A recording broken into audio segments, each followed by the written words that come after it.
तो hello student, आप सभी को एक नई वीडियो में फिर से स्वागत है। देखिए मेरे डियर स्टूडेंट, मैं आज लेकर आ गया हूँ रस जो है बच्चों की, जो पेपर में बच्चों 3-4 ऐसे रस लेकर आया हूँ बच्चों, जो पेपर में हर साल आते हैं। तो देखिए बच्चों, आप लोग ध्यान से देखिएगा, मैं एक एक करके आपको अब बताऊंगा। तो देखिए यहाँ पर हम लोग का पहला जो रस है सिंगार रस। क्या है बच्चों?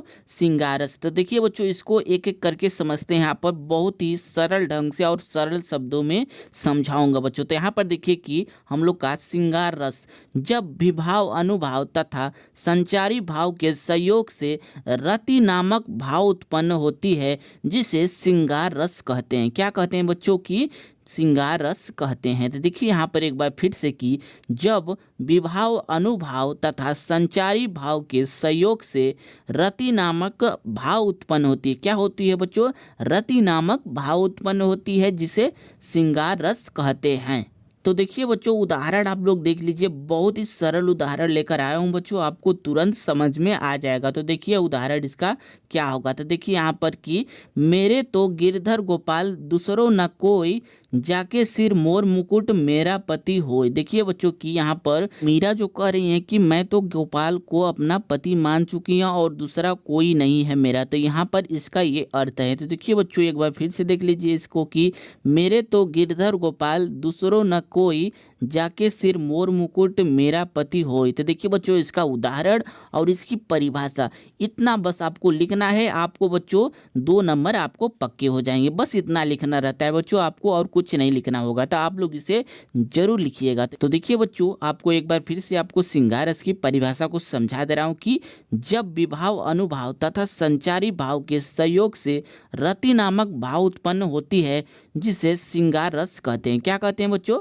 श्रृंगार रस कहते हैं। देखिए बच्चों, अगर आपको श्रृंगार रस परिभाषा उदाहरण अच्छे तरीके से समझ में आ गए हैं, तो अगला हम लोग का जो रस है वीर रस को, उसको देख लेते हैं। तो आगे देखिए। तो देखिए बच्चों, हम लोग का जो अगला रस है वीर रस, ये भी बहुत इंपॉर्टेंट क्वेश्चन है बच्चों, क्योंकि पेपर में आपको 2 रस आएंगे, उसमें से किसी एक को लिखना रहता है बच्चों। तो इसलिए आप लोग 2-3 रस आप लोग तैयार कर लीजिए, ताकि आपको कोई भी आप लोग लिख देंगे पेपर में। तो देखिए यहाँ पर कि वीर रस जब विभाव अनुभाव और संचारी भाव के संयोग से उत्साह नामक अस्थाई भाव से वीर रस की उत्पत्ति होती है। किससे बच्चों की?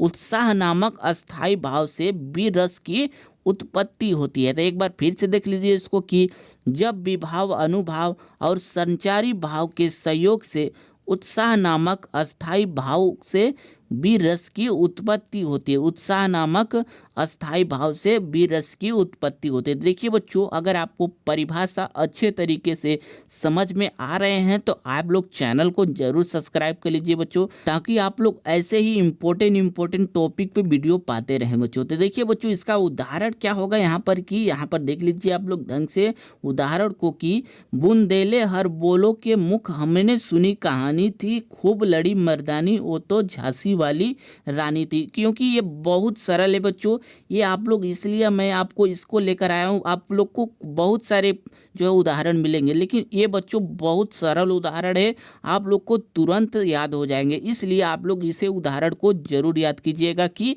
बुंदेले हर बोलो के मुख हमने सुनी कहानी थी, खूब लड़ी मर्दानी वो तो झांसी वाली रानी थी। इतना आपको बस उदाहरण जो लिख देना है, और ये आपका परिभाषा जो है उसको लिख देना है। आपको जो बच्चों 2 नंबर मिल जाएंगे। तो इसलिए आप लोग इतना बस लिखिएगा, ज़्यादा लिखने की कोशिश मत कीजिएगा बच्चों, ताकि आपको समय की बचत हो जाए। तो देखिए बच्चों, वीर रस की परिभाषा और उदाहरण आपको अच्छे तरीके से समझ में आ गए हो, तो अगले रस को देखते हैं बच्चों। हम लोग का अगला रस जो है हम लोग का करूड़ रस, तो उसको देख लेते हैं। तो आगे देखिए आप लोग। तो देखिए बच्चों, हम लोग का तीसरा जो रस है करूड़ रस, ये भी बहुत इंपॉर्टेंट है बच्चों, क्योंकि ये भी पेपर में हर साल आते हैं। तो इसको भी आप लोग जरूर देखिएगा। तो देखिए यहाँ पर करूड़ रस क्या करा है कि शोक अस्थाई भाव विभाव अनुभाव और संचारी भाव के संयोग से करूड़ रस की निष्पत्ति होती है। क्या होती है बच्चों? करूड़ रस की निष्पत्ति होती है। एक बार फिर से देखिए कि शोक अस्थाई भाव विभाव अनुभाव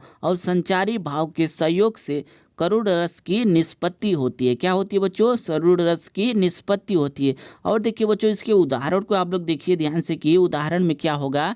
यहाँ पर कि मणि खोए भुजंग सी जननी फंसा पटक रही थी, शीश अंधी आज बनाकर मुझको क्या न्याय किया तुमने जगदीश। क्या करा है बच्चों की मणि खोए भुजंग सी जननी फंसा पटक रही थी, शीश अंधी आज बनाकर मुझको क्या न्याय किया तुमने जगदीश। तो देखिए बच्चों ये जो है श्रवण की मृत्यु पर उनकी माता की यह दशा करोड़ रस की निष्पत्ति करती है। क्या करती है बच्चों? करोड़ रस की निष्पत्ति करती है। बस आपको इतना लिखना है बच्चों, आपको जो बच्चों 2 से नंबर मिल जाएंगे। तो देखिए बच्चों आप लोग एक बार फिर से देख लीजिए इसके उदाहरण को कि मणि खोए भुजंग सी जननी फंसा पटक रही थी, शीश अंधी आज बनाकर मुझको क्या न्याय किया तुमने जगदीश। बस इतना आपको लिख देना है बच्चों। और इसका जो है यहाँ पर कि करोड़ रस की परिभाषा को लिख देना है कि शोक अस्थायी भाव विभाव अनुभाव और संचारी भाव के सहयोग से करोड़ रस की उत्पत्ति होती है। क्या होती है बच्चों? उत्पत्ति होती है। तो इतना आपको लिख देना है बच्चों, आपको 2 नंबर मिलेंगे। तो देखिए बच्चों स्क्रीनशॉट जरूर आपको ले लीजिए इसको, क्योंकि ये पेपर में हर साल आते रहते हैं, इसलिए आप लोग इसका स्क्रीनशॉट और अपने फेयर में जरूर लिख लीजिएगा। तो ठीक है बच्चों आज के लिए तो बस करते हैं, क्योंकि वीडियो कुछ लंबी हो चुकी है, इसलिए आज के लिए बस करते हैं। कल मिलते हैं किसी अगले और नए टॉपिक के साथ। तब तक आप लोग मेरे चैनल और वीडियो को शेयर जरूर कर लीजिएगा बच्चों। तो ठीक है बच्चों आज के लिए तो बस करते हैं, कल मिलते हैं किसी अगले और अच्छे टॉपिक के साथ।